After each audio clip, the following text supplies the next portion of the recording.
এই অভিযোগ যদি প্রমাণিত হয় তাহলে এটা অনেক বড় অভিযোগ। মানে শুধুমাত্র 7 কোটি টাকা খরচ করে 25 কোটির বিল করাটা বড় অভিযোগ না, আপনি এই বিলটা করছেন কোন প্রেক্ষাপটে সেটা হচ্ছে একটা বড় অভিযোগ। ধরুন এর আগে যারা ছিল বা এর আগের সময়ে তো এটা তো এই টেনিউর নিয়ে আলোচনাটা হচ্ছে না, আগের টেনিউর নিয়ে আলোচনা হচ্ছে। সেই সময়ে যারা ছিলেন তারা তো হচ্ছে আওয়ামী লীগ করতেন, তাই না? শেখ মুজিবুর রহমান কিংবা হচ্ছে সেই ফ্যামিলি ঘনিষ্ঠ ছিলেন। এখন উনার জন্ম শতবার্ষিকীর প্রোগ্রামেই যদি হচ্ছে উনার কাছের লোক বা উনার ফ্যামিলির কাছের লোকরা যদি এখানটায় এসে 25 কোটি টাকার বিল করে 7 কোটি টাকা খরচ করে 19 কোটি টাকা ঘাউ করে দেয়, এটা কিন্তু ভাই বিপজ্জনক। এখন এটা অভিযোগ পর্যায়ে রয়েছে, তারা বলেছে যে তারা এটা কাগজপত্র দেখবে, তারা এটা বের করার চেষ্টা করবে অ্যান্ড দেন তারা অ্যাকশনে যাবে।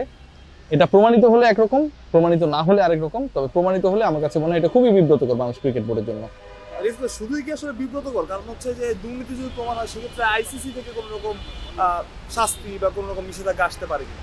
এইটা আবার হচ্ছে একটু টেকনিক্যাল ব্যাপার। যেমন ধরেন ওনারা যদি ফার্দার আরও কিছু ইনভেস্টিগেশন করেন এবং যে ইনভেস্টিগেশনটা এক্সিস্টিং বোর্ড ফারুক আহমেদের বোর্ডের এগেইনস্টে যদি হয়, কারণ অভিযোগ পেলে তো তারা ইনভেস্টিগেট করবে, তারা তো আজকে অভিযোগের ভিত্তিতে এসছে, এবং সেখানটায় যদি তারা দুর্নীতি পায় সেক্ষেত্রে আইসিসির একটা নিষেধাজ্ঞা আসতে পারে, কারণ এটা এক্সিস্টিং বোর্ড। এখন আগে বোর্ড কে চালাইছে, সে এখন কোথায় আছে, এবং আগে যে বোর্ড পরিচালনা করেছে সে অভিযুক্ত যদি হয়, আইসিসি আসলে তাকে শাস্তি দিতে তো পারবে না, কারণ সে তো এখন বাংলাদেশ ক্রিকেট বোর্ডে নাই, আইসিসির বোর্ডের মধ্যেও সে নাই। সো আইসিসি হয়তো এমন করতে পারে যে ওই পার্টিকুলার লোক যেন শুদ্ধ হওয়ার আগ পর্যন্ত বা অভিযোগ থেকে নিষ্কৃতি না পাওয়া পর্যন্ত বাংলাদেশ ক্রিকেট বোর্ডে কোনো রোলে আর ভবিষ্যতে না আসতে পারে, এটা একটা কারণ হতে পারে। কিন্তু যেই লোক এক্সিস্টই করে না বিসিবিতে, তার জন্য বিসিবিকে নিষিদ্ধ করার চান্স আমি দেখি না। প্রথম প্রশ্ন আসলে জিম্বাবুয়ে সিরিজটা আপনি কভার করবেন?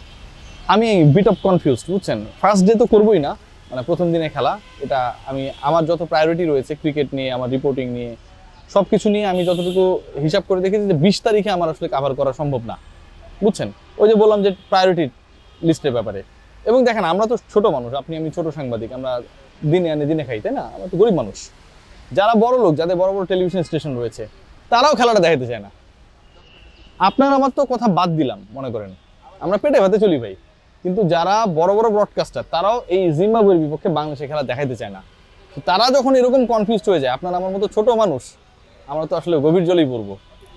বিপিএল দেখাচ্ছে টিভিতে, সেক্ষেত্রে আসলে জিম্বাবুয়ের সিরিজ না দেখানোর কারণটা কি? জিম্বাবুয়ে কি প্রতিপক্ষ হিসেবে অনেকটা দুর্বল এই কারণে, না অন্য কোনো কারণ থাকতে পারে? সবচেয়ে বড় কারণ হচ্ছে যে বাংলাদেশ ক্রিকেট বোর্ডের মার্কেটিং টিমের ব্যর্থতা, আমি এটা মনে করি। বা মার্কেটিং টিমের লিড কে করতেছে। এখন মার্কেটিং এ অনেকে চাকরি করতে পারে, তাকে তো আর দায়ী করে লাভ নেই, প্রত্যেকটা ডিপার্টমেন্টে অসংখ্য কর্মকর্তা কর্মচারী রয়েছে, কিন্তু একজন লিডারের জায়গায় রয়েছেন কিন্তু ওই পার্টিকুলার ডিপার্টমেন্টে। তিনি আসলে কি করলেন? ধরুন আমার হোম ব্রডকাস্টিং রাইটসের মেয়াদ শেষ হয়ে গেছে গত জানুয়ারিতে বা ডিসেম্বরে বা নভেম্বরে বা অক্টোবরে, যেটাই হোক না কেন, আমি তো ওই শেষ হওয়ার সাথে সাথেই তো নতুন করে টেন্ডার আহ্বান করে নতুন ব্রডকাস্টার খুঁজবো। সেটা আমি কেন জিম্বাবুয়ে সিরিজ শুরু হওয়ার আগ মুহূর্তে খোঁজার চেষ্টা করব? আমি তো আগে থেকে করব।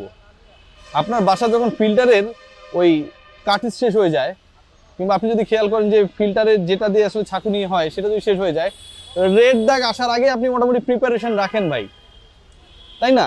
মানুষ সঞ্চয় করে কেন? বিপদে পড়ার সময় যেন সেটাকে ব্যয় করতে পারে, এটাই তো সঞ্চয়। তো বাংলাদেশ ক্রিকেট বোর্ড তাদের এত কোটি কোটি টাকা আসে হচ্ছে ব্রডকাস্ট রাইট থেকে, সেই ব্রডকাস্টিং রাইটসের ইস্যুতে যখন আমার এক্সিস্টিং ব্রডকাস্টারদের মেয়াদ শেষের দিকে, আমি তো তার আগে এটার প্রসেস শুরু করব, সেটা তো আমরা করিনি। 7 তারিখে মনে হয় এই চলতি মাসের ডেট শেষ হয়ে গেছে, কেউ অ্যাপ্লাই করে নাই। এটা খুবই দুঃখজনক। ক্রিকেট বোর্ডে আনপ্ল্যান্ড নীতির কারণেই জিম্বাবুয়ে সিরিজ কেউ দেখাবে না।